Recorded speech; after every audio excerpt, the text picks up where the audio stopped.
That very moment when Tyson wanted revenge but couldn't get it. Have you heard about it? Imagine how furious it was to provoke Mike and how impossible it was to defend yourself against his rage. Without consequences, it was simply impossible. But in boxing, the consequences of humiliation can be even harsher than you can imagine. And what if revenge is needed for your own family, your wife, your children? What kind of case is this? How is that even possible? That day, the whole world was against Bivol, yet fate. All right, you'll see it unfold right now. Sometimes the story is more complicated with those who humiliate, like the legendary Tyson, for example. Just imagine what awaited him after he made a white supremacist gesture toward Tyson. Even though Tyson was only 15 at the time, he was already building his winning streak and approaching his prime. Don't think he was weaker back then. At 15, he knocked out Joe Cortez in just 8 seconds. Trained by no other than Amato. Impensado poder traerle este archivo en el canal, Lo vemos a Mike con su clásico picabu, lo lleva enseguida las cuerdas al rival y lo conectaba ahí. Impresionante, Lo conectaba con una... Se movía como péndulo Mike, lo llevaba hacia las cuerdas, lo frenaba con la izquierda a Cortés. Y ahí está, entra la combinación letal de doble gancho. So basically, Tyson completely lost it and charged at Kelton Brown.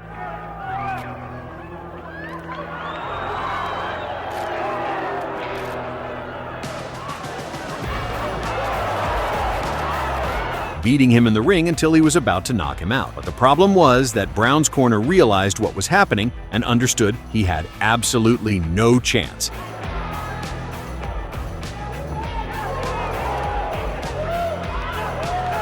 So they threw in the towel.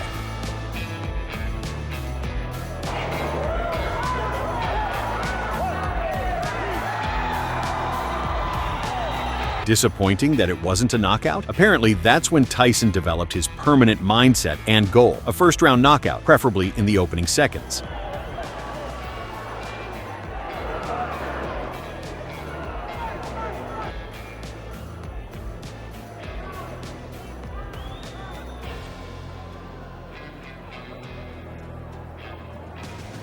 That's exactly when Tyson unlearned how to lose. And if someone ever did beat him, the rematch was dangerous, because Tyson would behave irrationally and pull risky stunts to get revenge and punish the humiliation. And humiliation didn't have to be personal. Even simply being outperformed or losing to him counted as an insult.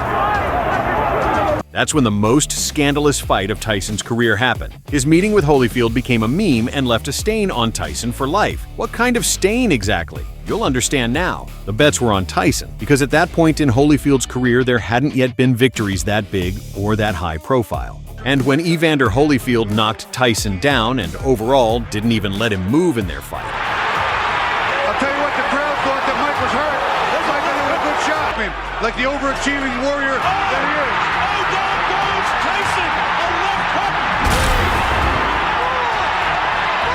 Which put Tyson's career into question and truly humiliated his reputation. Here's Tyson! Looking to put Tyson down! Evander Holyfield. Holyfield going for it.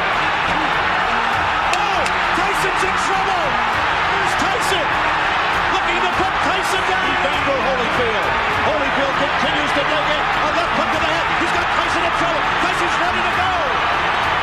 He was consumed by rage, so much so that in their rematch, he bit Holyfield's ear twice to take revenge for the loss. And in general, the most attentive viewers noticed one more detail. Shortly before the first fight, Holyfield started headbutting Tyson, and the referee didn't react to it at all. That became the final straw of humiliation for Mike. We didn't see in the first fight. Almost palpable. Left hooks by a left. And this is what happened next. Left hooks by a left. What happened here? He got bit, I think. Evander Holyfield, look out, he's pushed right here. That hurts like hell, but he certainly had a big bite. And that's a danger.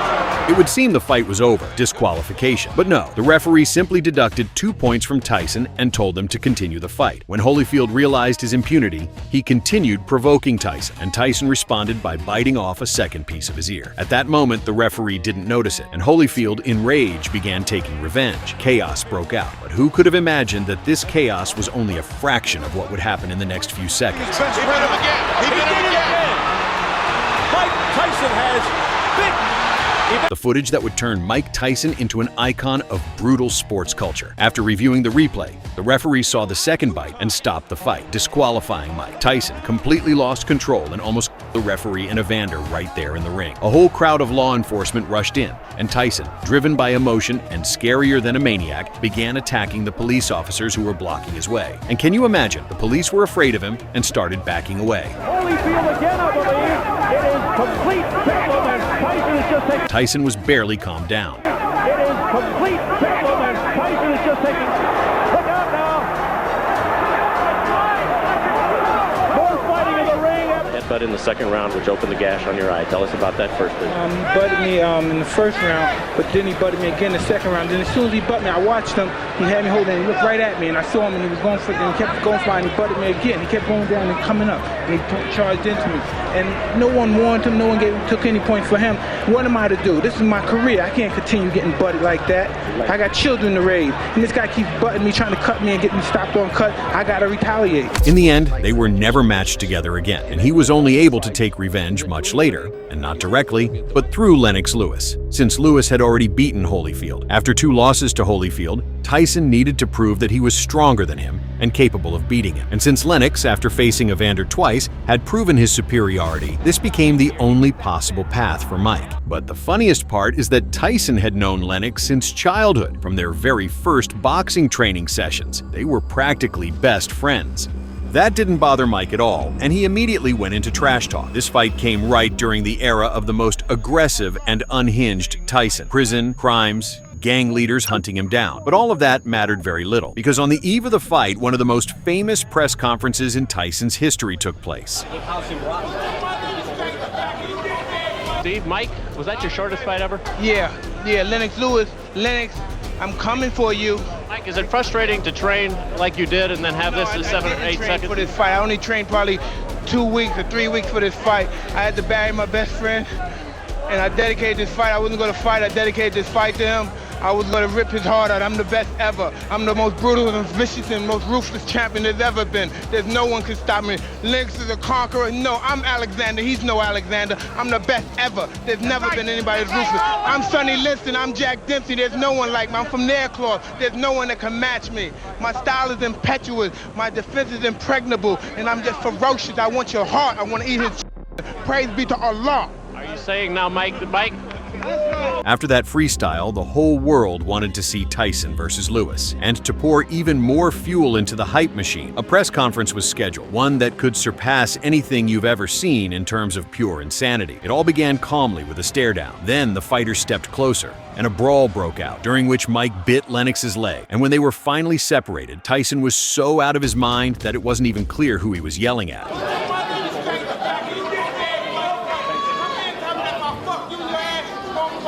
Mike Tyson was screaming curses out of the crowd. I don't even know if he's talking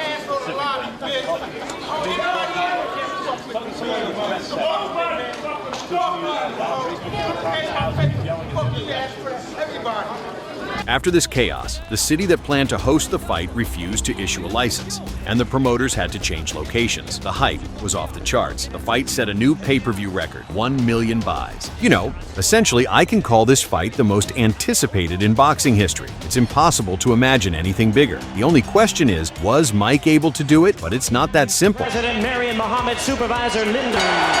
Early in the fight, Mike didn't disappoint his fans. He looked like he was 20 again. Et avec Tyson, on connaît son punch Tyson s'était lâché un moment, a installé Tyson sous un forêt. Attention quand même. Ah, c'est sûr, c'est l'arme fatale, c'est l'arme idéale. In the first 3 rounds, he managed to shake Lennox. But over time, Lewis's jab and clinch work did their job. By the 5th round, the Brit was hitting almost exclusively with his left hand, practically toying with Mike. This enraged Tyson's trainer so much that he started shoving Lewis between rounds. Il avait remporté la reprise. Il n'y a rien. Pour Mike Tyson. Et on est tombé, Tyson sur la droite. Et qui regardait l'arbitre. Demanding that he finish Mike. Once Lennox began working with both hands, Tyson had no chances left. A right cross took every last bit of life out of him, along with the remnants of his legendary aura. C'est terminé. Lennox Lewis est toujours The story only came to an end years later. Mike and Holyfield became close friends and often joked about it ironically. I'm sorry, Evander. It's your ear. My ear. I kept having formaldehyde. Thanks. It's this ear, right? Yeah. Let me see it. Is it? Oh, there's a little piece missing right there. It's a tip. Does it hurt? Nope. Did it grow back a little bit? No. It's the same. What was he thinking? What was that all about? Why did he do that? You know, anger. You know, disappointment. Well, I bit his ear, and then I lost a lot of money, and then I'm suspended for a long time. Then I went to the psych ward for a few. You know, I had to visit the psych ward. You can't always visit the psych ward when you bite somebody, you know, worldwide in front of millions and millions of people. Mike, so. Why did you bite him? I said sorry. No, but why did you bite him? Because I had to. I wanted to. I bit his ear. I didn't mean to bite his ear. I bit his ear. I didn't really mean to do it. All right, Evander, let's get it from your standpoint. What happened? I just know I got bit. I'm sorry. I said I was sorry. I was really sorry. Now, what were you shocked? Of course. I told you can tell how I jumped. That I was shocked. And, you know, it was... He did jump pretty high. He really jumped high. Now, where in the fight was this? What round was it? Third round. Third round. Were you winning? Yeah. Was he winning? Yeah. Okay. Did you sense... I was coming on, though, a little bit, though. His beloved wife left him right before the legendary fight. She forbade him from seeing the children. I'm officially telling you, you fat... You don't have children anymore. Yes, I turned them against you. I'm a terrible person. You don't have children. So in effect, he lost them too. Child support was imposed on him that took almost his entire purse, and the media began humiliating him, trusting the words of his now ex-wife. On top of that, in the same fight, Beterbiev started with a dirty gesture by refusing to shake hands. I greeted all my opponents. I was always respectful, but with him apparently we have a slightly different kind of relationship. I can't even imagine a darker streak in a fighter's life than that. Would you have been able to step into a fight after all that? Bivol decided not to cancel the bout, and everyone was betting on Artur, since so many hurtful words from his wife and children had supposedly drained his strength for training. Get the hell out! Don't you dare call! You're going down! The court won't save you! Meanwhile, Artur had been Bivol's idol and was known for his concrete fists, coming into the fight brutally prepared. It even seemed like Bivol understood how bad his position was, but he didn't show it. Big arcing right hand, more like that one. Honestly, it seemed to me that at the beginning he came out with maximum aggression toward the whole world. Bivol is very accurate with that jab of his. This is a little bit better now from Beterbiev, but from the early exchange... Beterbiev just withdrawing out of range slightly. From the speed of his movements and punches and the anger inside him, it felt like he was about to burst into flames or explode like dynamite. His movements were that precise, and his reaction speed was that sharp. Fast counter punch, there it is again. Very fast counters. That needs to concentrate and catch him with fast counters. It's cracking it. It's a cracking contest already. Surely Bivol has to stick, and that is to box and box and box.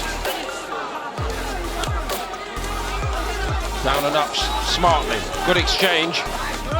Can he keep it going? This is a little bit better from him. But yes, that's much better now from Bivol. Pushing Beterbiev back. We don't see that very often. He's not going forward as much. Gets caught again. This is better work again from Bivol. Landing good shots, Paul, here. Ground a little bit more. He's having some success and fast counters like that. I mean, he's such... And as soon as it became clear why Bivol had come, suddenly the fire in his eyes started to fade. Beterbiev, noticing that Bivol's thoughts were racing, began to press him. Relentless, of course. But this is professional sport. How would you have handled a situation like that? Oh, and he's caught Bivol with a good shot. Lead uppercut, I think, went in from Beterbiev. He knows he's connected with a good shot there. Bivol's on the back foot, having put Beterbiev on his back foot. What a cracking contest. But to move at the start of this contest, and that's just, look, again, just took his eye off the ball. Good shot from Beterbiev there, that right hand. At times, Bivol came back into the fight. Tagged with a couple of shots, and then eventually he does go backwards. That's better from him. He's got to be more mentally strong and try and hold his ground and push Beterbiev back more often. That's better from him. That's a good response there from Bivol. And Bivol's very skillful, as I say that, then he throws it there. But when he moves away to the right, it's a move that he does very well. But he still couldn't handle Beterbiev's pressure. Beterbiev began to noticeably dominate. Look how quick Beterbiev is, that once he's got you with a shot, he closes the gap so quickly and then whips a little shot downstairs that will be very hurtful. Once more, Beterbiev built. Incredible from Beterbiev now. The punch. Many of you don't know that at the time of the fight, his record stood at 22 wins and 0 losses, 11 of them by knockout. That is, Bivol was undefeated. Damaging round from Bivol's point of view. Beterbiev can't miss. And Beterbiev's record looked even more intimidating. 21 wins, 20 of them by knockout. Now you understand why they call him the Concrete Fist, right? And when the 12th round came, he completely lost control, because the urge to score one more knockout was stronger than that of a gambling addict, especially against an opponent like that. It probably would have meant becoming an even more legendary boxer. Closing out to victory. They go at it to the final bell. It was later revealed that Bivol's wife had been watching their entire fight. 116 to 117. Probably Dmitry Bivol. Everyone's frozen. Everyone's frozen. We're all frozen. Arthur is praying.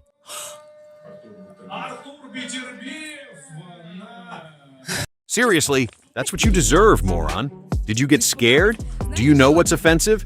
Arthur, yes! Because karma has reached Bivol. And now the unified, undisputed world champion, Arthur Beterbiev.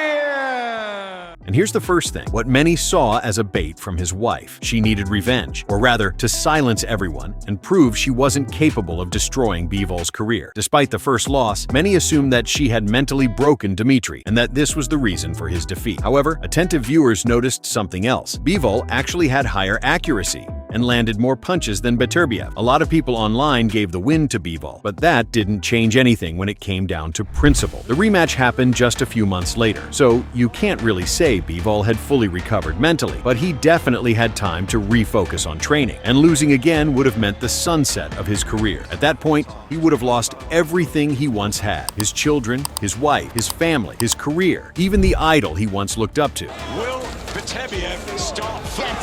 He needs to have exposed to the counters out of Bivol. As he said, the Bivol needs back on the ropes. That's what it is well, the Bivol. Bivol into that big sit. In with the movement from Beterbiev. He didn't load up. That was a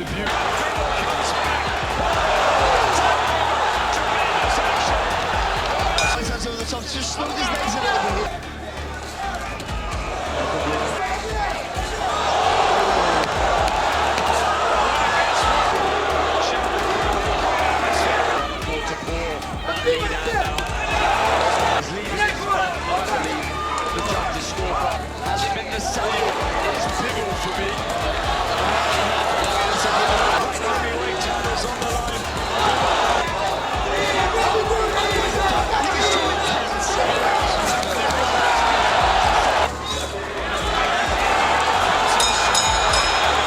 By the end, Bivol's energy sparked roaring chants of his name, and he proved everyone wrong who had doubted it. He did it for his name and for his children. It's a shame it didn't end in a knockout, but he was clearly the brighter fighter than Artur. In fact, in my opinion, just like in their first fight, even without perfect preparation, he still looked sharper and more complete.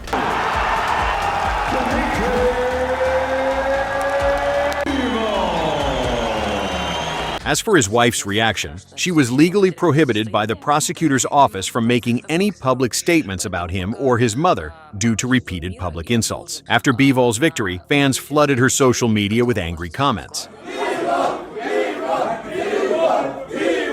Bivol is from Kyrgyzstan.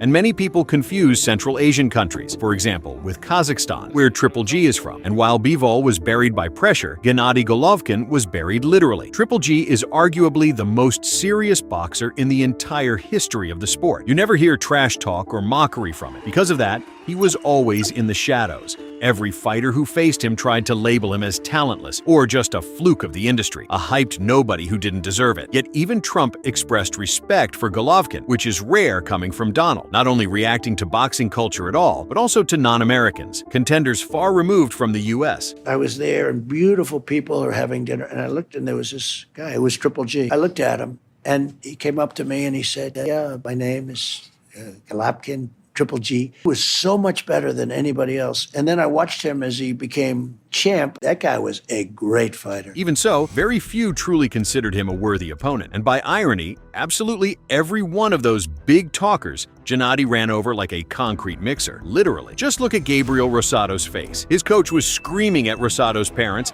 telling them to do something. Chino, I gotta stop. Your son's gonna man. He can't see the punches. To give permission to stop the fight, because there was already danger not just to health, but to life itself. Rosado had a lot of experience, but against Golovkin that day, it felt like he stepped into the ring just to trade punches, not to professionally break down Triple G. Gennady simply left no space for counters. When Rosado's face was completely covered in blood, Golovkin was clean, without a single hematoma. Every punch that landed on him was light and non-critical. There wasn't even the slightest hint of a knockout. In the end, even from the outside, it was clear that Rosado was simply being dragged around the ring and beaten, and with every punch he took, his chances kept shrinking. I gotta stop it, baby. Chino, I gotta stop it, man. Chino, I gotta stop it. Your son's gonna die, man. He can't see the punches. His father couldn't believe such a seemingly humiliating situation his son was in, and his mother just closed her eyes so she wouldn't have to see the blood on her son's face. Even the referee couldn't look away anymore, waiting for the towel to be thrown. Whenever possible, he even stopped the fight so Rosado could catch his breath, outside the rules. And finally, the corner did it. But the funniest part about behavior like this is how those overconfident big talkers act in interviews after the fight. A completely different story suddenly appears there. I couldn't see it. You hear me? I couldn't see it. You feel me? We got cut early, man. This shit happens, bro. Then I fought Gennady Golovkin for the world title on HBO. On a manager standpoint, it was a bad choice because I had ranked myself already #1 at 154. My manager at the time thought that the fight with Golovkin moving up in weight would be the best bet. Now the money was good. It was on HBO. It was in Madison Square Garden. It's great. But boxing is all about timing. At that time, I was so excited. HBO, Madison Square Garden, like, yo, let's go, world title. But it was too soon. It was the first time where I felt like a different level. Yeah. You know, this guy was an Olympian. You know, he was at the top of his game. And I felt that. The same story happened with Curtis Stevens, that infamous homemade coffin. Those same words about Gennady being talentless, and Stevens entering the ring just to have fun. Come Saturday, I'm gonna Gennady up. Hey man, are you serious right now? Yeah. Who's scared of him though? Ain't nobody scared of him. You know, obviously I've been calling him out, you know. And I'm gonna go in there and do what I do and show everybody that he's not like that. He's not like that. He's overrated. I'm gonna go in there and I'm gonna wash up in Gennady Golovkin's then dig the hole where the hole's already dug. Then bury him. Talk to me about that. I don't want to see you mad. No. First time I'm very mad because I see picture. I saw photo. I might read Twitter. Oh, too much for me. He has big mouth. You know, just it's not my style. At the final press conference, it was clear that Curtis was digging a grave only for himself, because Golovkin was frighteningly calm after all of that. But Stevens didn't notice it and decided to keep the circus going to the very end. But what Golovkin did to him made Stevens' mother simply turn around and leave the fight. The picture was exactly the same as with Rosado. Curtis couldn't land a single hard attack, while Golovkin seemed to be thinking several seconds ahead of Stevens, blocking in time and landing precise shots into open targets. That almost immediately led to a knockdown that completely stunned Stevens, who no longer understood how to turn the situation in his favor. a knockdown after which his mother simply turned around and walked out. Curtis was saved by the bell, although saved is questionable. I'd say unfortunately, because the beating dragged on much longer, and perhaps he shouldn't have gotten up after the knockdown at all. Hard right cross. Breaking him down now, Jim.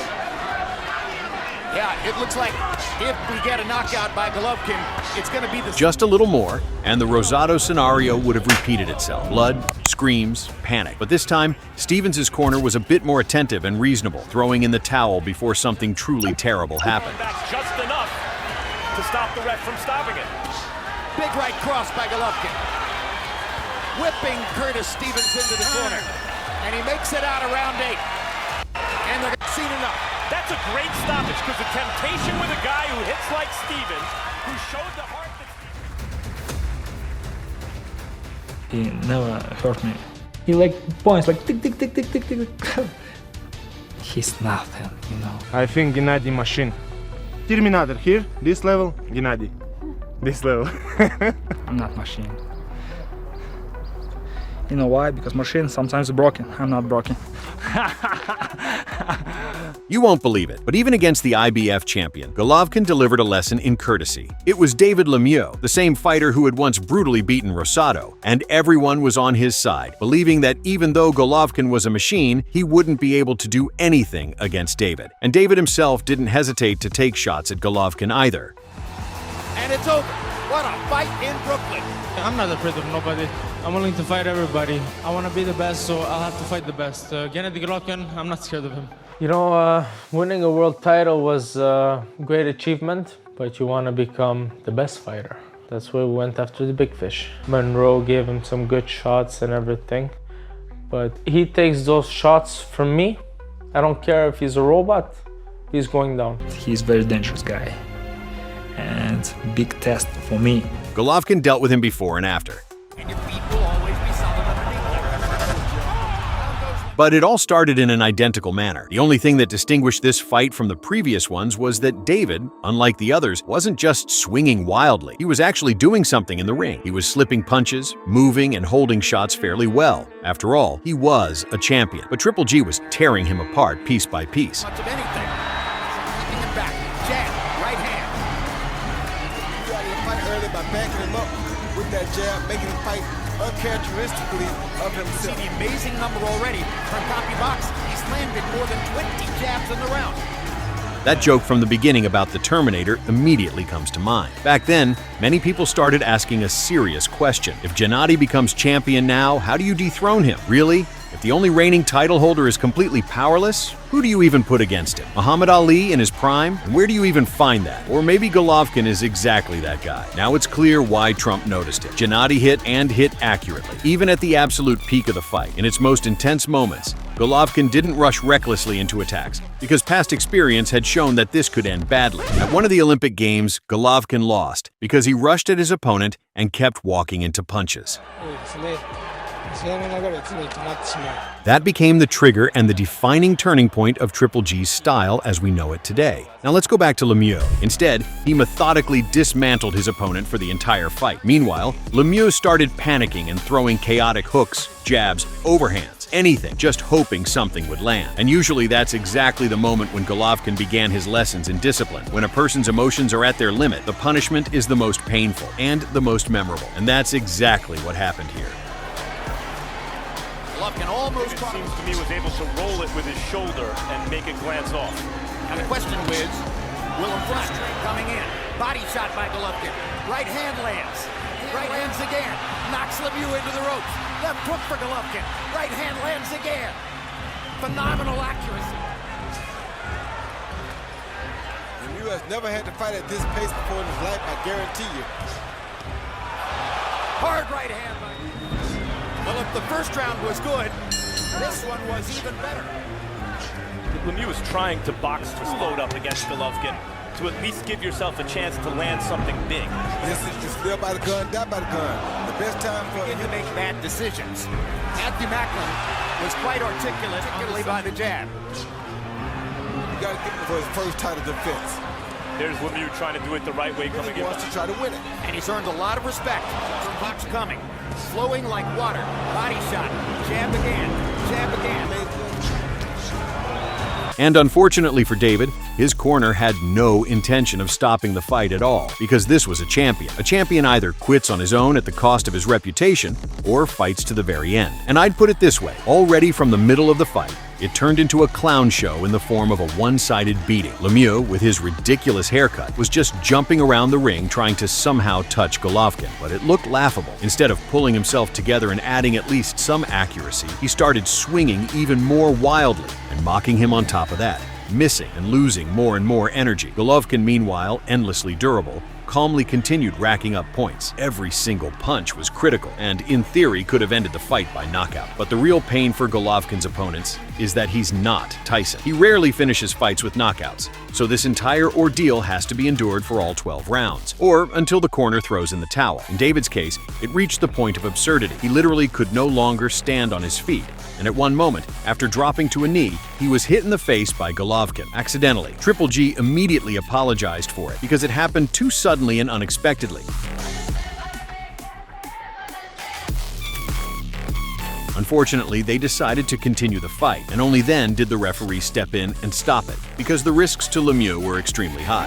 Left jab, right hand combination. He gets an extra point for the knockdown in round number. You see that Lemieux is regarded as model handsome. That hair is important to him. That haircut is important. Not at all. Good hook by Triple G. Hard right hand by Golovkin. Lemieux is hurt against the ropes. Turn Lemieux sideways. Cornered. Another right hand lands. Not hard. But out of respect, it's hard to imagine there'll be a premature stoppage. I mean, he's in the fight. But he can't just landed against the fighter. In a sense, that fighter guy he's fought. Exactly. Good right hand. Hard left hook. Good right hand by Lemieux, but the uppercut by Golovkin drives him back into the ropes. The body shot hurt him again. Mismatch, beat down. And once again, pay attention to how the mindset of Golovkin's opponents truly changes after the fight. Golovkin definitely has power. Stevens wouldn't be like that on the floor if Golovkin doesn't have power, you know. Steven talks a lot, but he's definitely a strong fighter, and definitely a strong fighter, absolutely. Golovkin, the hardest puncher you ever faced, do you think? Maybe not the hard. I think I'm the hardest puncher there is. Triple G would sometimes give lessons right there in the ring, like in the legendary moment with Canelo Alvarez.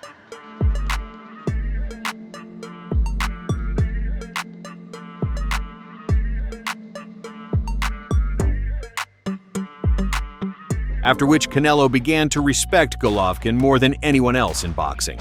I have many, but I think with Triple G is one of my biggest.